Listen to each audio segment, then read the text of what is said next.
Studios, the AusBiz COB is the key stuff you need to know about the day in business and finance. Hi there, welcome to the COB. Wonderful to be here with you on a Thursday afternoon before a long weekend. I'm Nadine Blaney, and we really do, from all the team here, hope that you get your fill of chocolate and that you have a very nice long weekend. Stay happy, stay healthy, because there's been a lot to contend with lately as investors, just as humans living on this planet, I suppose. And today we heard from the US President, Donald Trump. I've got the perfect guest to discuss it in just a few minutes' time. But it's fair to say that there's been a pretty sharp and severe market reaction to that address that went out right around the world because, of course, there was no clear timeline for de-escalation. There was no clear word on how or when the Strait of Hormuz will be opened and who, in fact, will be responsible for opening it. And so we still have some very real fears when it comes to inflationary pressures around the globe. Now, the US president was very keen to say, well, the US has its own oil, but when you've got inflationary pressures, when you've got demand destruction, well, it really knows no borders, does it? And that's why we're seeing yields spiking on those inflationary fears. As he spoke, we saw what started out to be a pretty positive session turn negative. And here's the picture of the CBOE Australia Index as we head toward the close, down by 0.8%. So believe it or not, we were, up by about 0.6% or so. Adding on to yesterday's gains, we were up more than 2% for the week. And you can see just when the US president started talking, how negative things turned, not just here, but right around the region. So the composite in China down by 2.5%. We have the, the Hang Seng is off by 1%. Apologies. The small ords is off by 2.5%. The Hang Seng is off by 1%. The composite off by 0.5%. We saw the gold price really losing ground. We saw at one point spot gold was down by about 2%, and we saw Brent spiking as much as 5%. So as I said, a very severe market reaction to the address coming from the US president, and US futures also turned negative as well. We'll revisit the S&P ASX 200 when we close out this program and this podcast, but I think it's safe to say that hopes have really been extinguished for some sort of a swift end to this war, and that's why we are watching oil prices spiking. So let's get into some of that detail. So Donald Trump said that the US will hit Iran extremely hard in the coming weeks, and he said that the core strategic objectives were nearing completion, but that the US would ramp up those strikes. He also claimed that Iran's navy has been absolutely destroyed and that it would take 2 or 3 weeks for the war to finish. Thanks to the progress we've made, I can say tonight that we are on track to complete all of America's military objectives shortly, very shortly. We're going to hit them extremely hard over the next 2 to 3 weeks. We're going to bring them back to the Stone Ages where they belong. He has also blamed Iran for the rise in oil prices in the United States. That's off the back of predictions that Brent crude could rise to $200 a barrel. So with the midterms approaching and gas prices, as they call it, of course, soaring in the United States, it does leave the US president exposed. Clearly, those are our key themes today. Trump talking, Thursday tanking. We'll see what happens in the US tonight, and oil spiking. So let's take a look at the sectors of the day. Energy, early on, we were seeing further profit taking coming through in the energy names. But as I look at the sector now, you can see we've got Karoon up by 7%. That is the most directly, and I know you've heard me say that before, but that's a real proxy for the oil price here in Australia. Santos is up by 0.75%. I told you that gold retreated significantly, and that took a lot of the wind out of the sails of the gold sector. It was going pretty well Newmont managing to hold its head above water, up by 1.6%. Consumer staples, so traditionally a more defensive area of the market. We've got Coles up by 2.8%, Woolworths 1.3 to $37.07. Well, believe it or not, there are some other stories out there. We saw the corporate regulator slamming the ASX, saying that it's compromised critical market infrastructure to deliver high shareholder returns. Northern Star's launched a $500 million on-market share buyback, or at least it will do so next month. Genesis Plus completing its acquisition of Railtrack Holdings, and KMD Brands, oh so bad, resumed trading on the ASX and in New Zealand as well, and shares were down as much as 55%, I think, at one stage. And Duratec has acquired Pacific Welding Australia for $12 million, and look, the only green on the screen, up by 7%.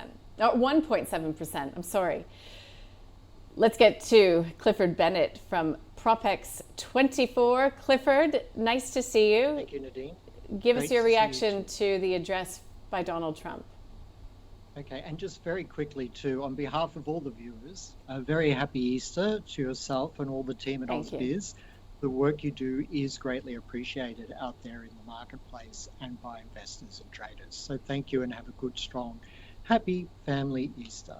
Okay, so Donald Trump's address. It's nice to see that markets are getting smarter. They're starting to not believe the president, because when he says there's 2 to 3 weeks of heavy bombing to go, that could mean 2 to 3 months of war with troops on the ground, because he added to that, or however long it takes, not his exact words, but the job has to be done, get done. And so that leaves an opening at the end there to no end date. Also, you know, some of the things the president is saying don't add up in terms of the reality in the Middle Eastern situation. You know, we know the Strait of Hormuz is closed. There's been so much discussion and information on this. I'm not sure it's easy to add value, but I would tend to add value from the point of view that this will go on for far longer than people realize and have a far more profound effect on the global economy, unfortunately. I mean, the only silver lining is that, you know, you can be clever about how you manage your portfolio and trade these big markets in these situations. This is a historic, anomaly, and it doesn't have a precedent. And so therefore one has to be very mindful, I think, of playing protection of your portfolio.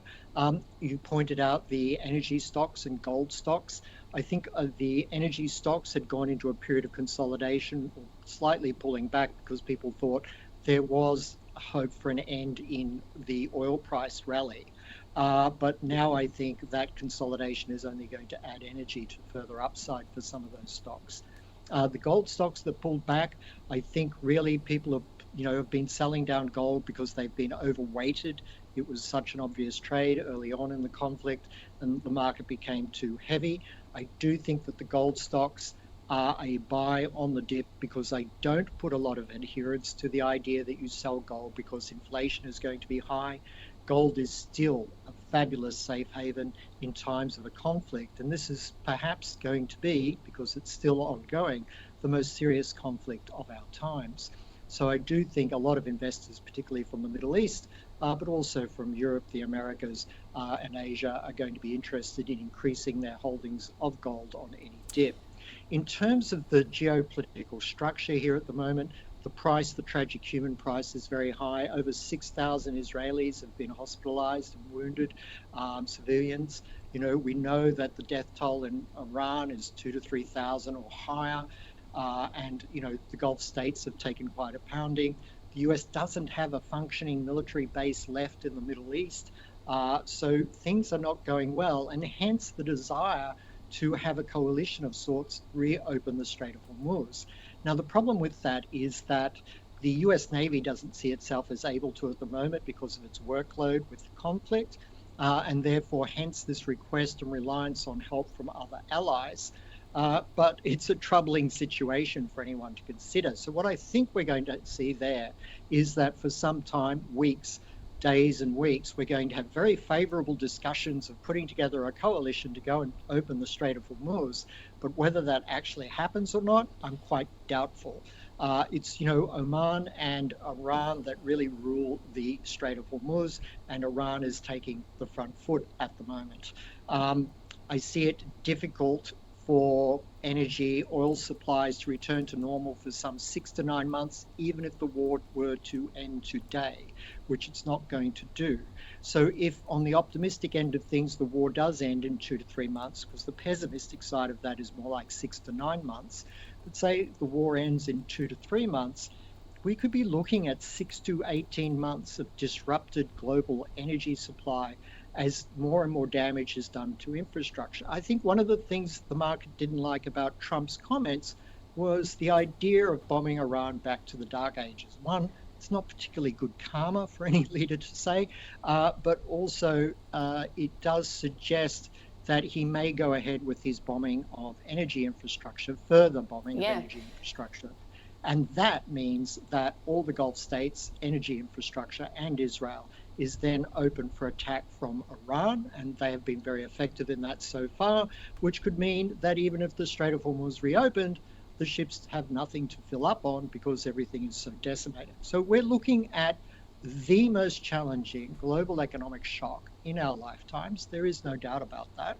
And there is no easy off-ramp at this point. So I think people need to see where the opportunities are, energy, gold, and play defense on their equities, but realize that bear markets can be opportunities for wealth building as well. And at the end, they're an opportunity to buy. Okay, so, but what do you make, Clifford, particularly as a trader with your trading hat on? Because we are seeing this still remaining a headline-driven market. It will likely be that next week as well. We might see a couple positive headlines, equities spike, oil falls, gold maybe hangs around or stages a little bit of recovery. So it's just one of those things that it's really difficult to know if you're looking more short-term what to do. So how do you address that as a trader? It's definitely harder now than it was at the start of the war. At the start of the war, as traders, we were given quite significant gifts, if you like, in terms of the big trends and price shifts that were happening and were obvious based on the fundamentals of the conflict there. Now you have to question, is the oil price, it is 50% higher than it was before the war, is that enough of a price increase to discount the current state of the conflict, so to speak? And probably it is about right, and that's why it's going to be harder to trade it. It is going to be more difficult, as is gold, and you're quite right to mention gold because people may in the first instance still want to be selling it. I'm sort of watching gold move down with a keen interest to buy on a rally. I'm already long gold. I'm already long oil. I think they're the markets to focus on. I'm also very bearish US Treasury bonds because I see a strong BRICS exit from that market weighing on those bond prices. I think the way to trade it is, as you mentioned, there has been a lot of volatility on Trump's, Truth Social tweets or off-the-hand comments that just flow thick and fast and in both directions in any meeting or, just round the fireplace chat with journalists in Washington. So he's happy to talk about anything and talk it up big. But what I think happens now after this address to the nation, seeing this market response, I think we're in a different period now, a different era mindset of the market starting now and particularly from next Tuesday, Monday, Tuesday. And that is that people now see through Trump's hyperbole comments. And unless the Iranians come out and say, yes, we want to negotiate, we think it's time for a ceasefire, we want to open the Strait of Hormuz, whatever Trump says, because we have to recognize Trump doesn't have control. The Iranians have control. And that's what's been difficult for the Wall Street mindset to appreciate, but they are coming to appreciate it now. So I think next week we're going to see more of a heavy market with less smaller rallies on any positive statements by Trump than we've seen in the past. So less volatile to the upside, but constantly heavy unless we see something, and let's pray that we do see something favorable from the Iranians. I'm with you. Clifford Bennett, PropX24. We wish you a very happy Easter. Stay happy, stay healthy. Thank you. We'll catch up soon. Thank you.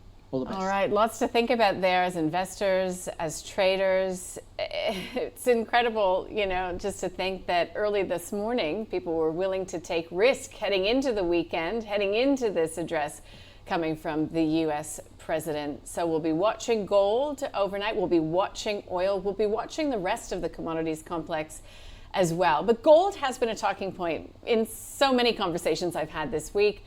Whether there was an opportunity on the sell-off to get in, whether it was too late to get set after we saw a little bit of a rebound.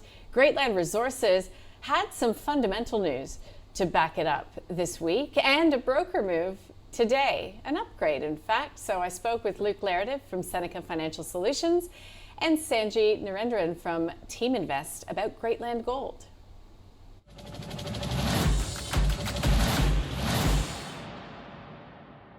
Our thesis here is, Greatland looks fine, it's going okay, but, Greatland's a $9 billion market cap and its 36-kilometre neighbour with arguably a better quality, higher grade resource is only $380 million market cap.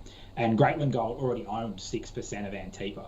So, we continue to believe that Antipa is a takeover target, potentially this quarter, with both of these new resources announced this week. I only had a brief look at some of these analyst forecasts that have been coming out, and there was, forecasts so high, and the variances within some of these analyst forecasts and the huge swings that's been happening in here on Greatland.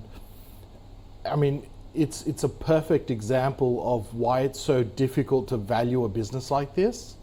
They're expecting it to go up, they're expecting it to go down, because there's so many different variables. And when you're an analyst trying to enter all the data into the models, everyone has the same level of data, but you're calculating them so differently. So you can end up with significant variances in your output.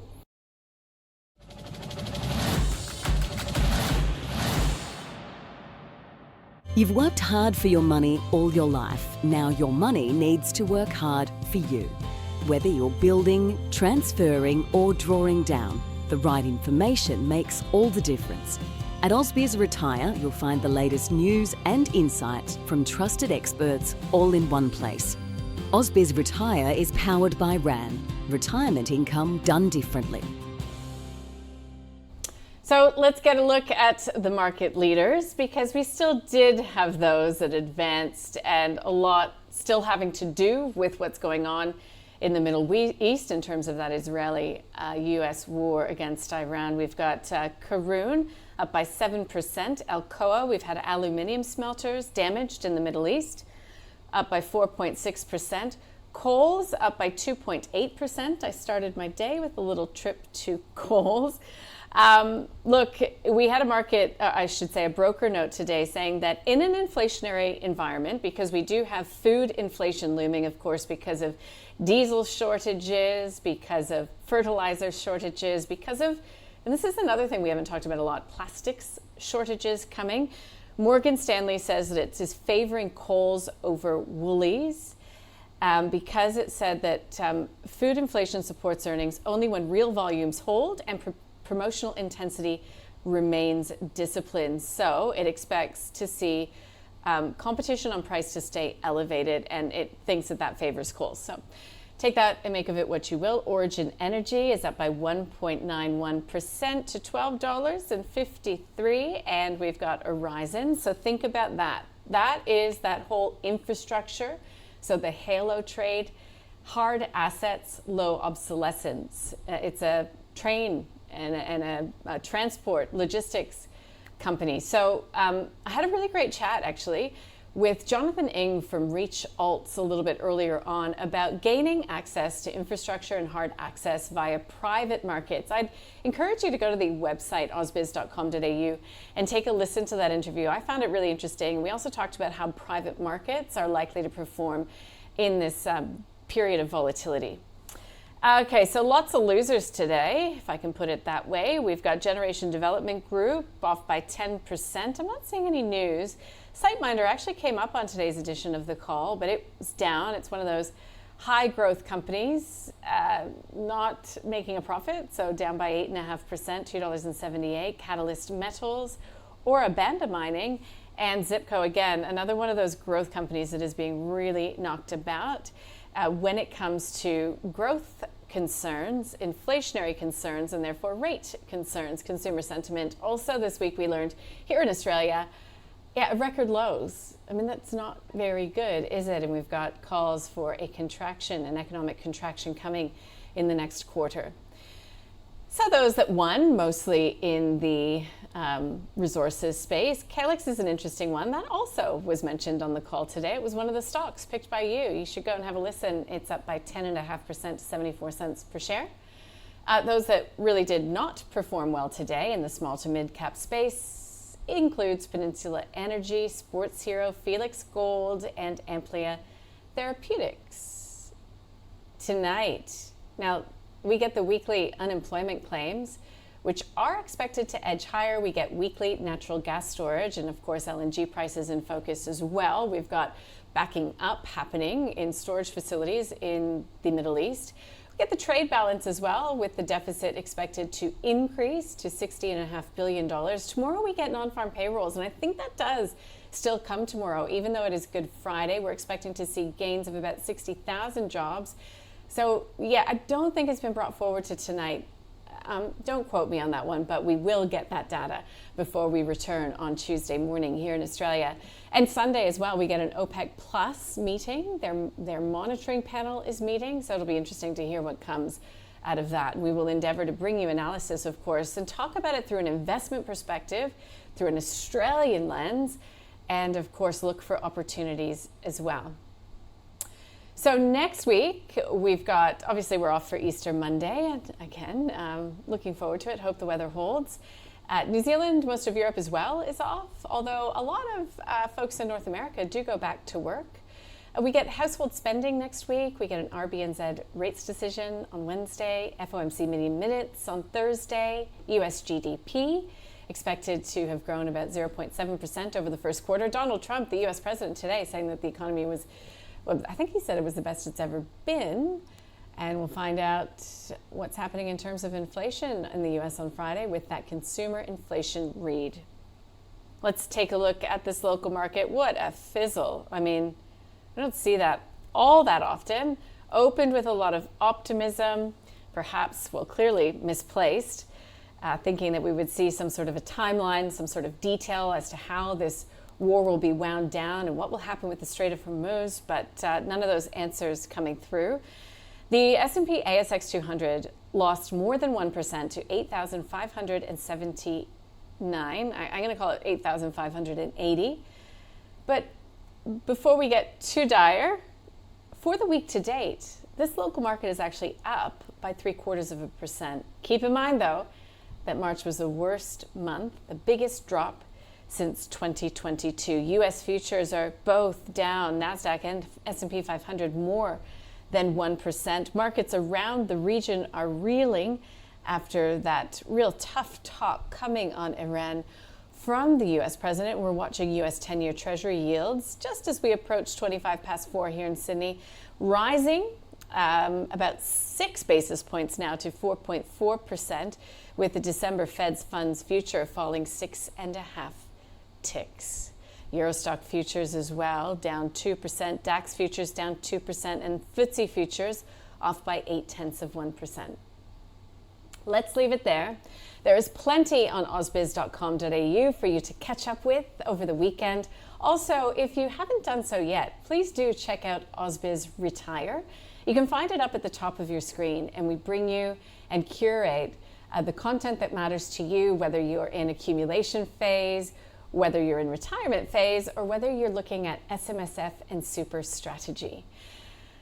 Look, have a happy weekend, stay safe, and we'll see you Tuesday.